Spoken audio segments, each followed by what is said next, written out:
This video is a little late because yesterday I went back to my hometown.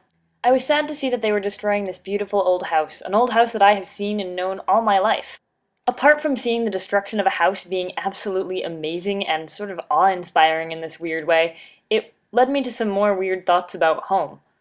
This house used to be somebody's home, and now look at it. You can even see the shutters in their attic. I mean, this is somebody's house.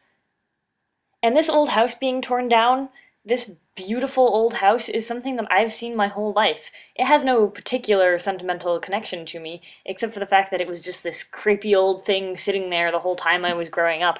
I used to look at it on my way by and wonder who used to live there and how it got to such a state of disrepair. Seeing it like this reminded me that life is going on in my hometown even though I'm so far away. Even though I might like them to be, things will not be static when I move away. Things will change. I will change. I don't have anything to say. Was pretty much the only thing my partner would say on camera. He'd asked to take me out urban exploring in my hometown, so we went and found these beautiful train tracks and began to track down some places to explore. We eventually came to this dead-looking old building alongside the train track, windows like hollowed-out eyes.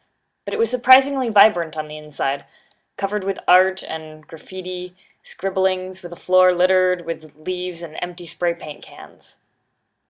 After a little more walking, we came to this building. Even though it was broad daylight and there are houses right nearby, you can't see them in this clip, but I swear there are, I felt a little scared to go in. I don't know what I was afraid I would find, but the sense of gloom and doom about this building seemed overwhelming. My partner was very cautious of the fact that I felt scared, so he went first, even though he's already been in this building many times. In this building we found piles of trash and more art on the walls, some gang rivalry art as well. It seemed incredible to me that I've lived in this area my whole life, and I've never ever seen anything like this before. We couldn't figure out what the building used to be back when people had still cared about keeping it nice in the traditional sense of the word, but it was clear the old walls had been through a lot. A ravishing fire, to say the least.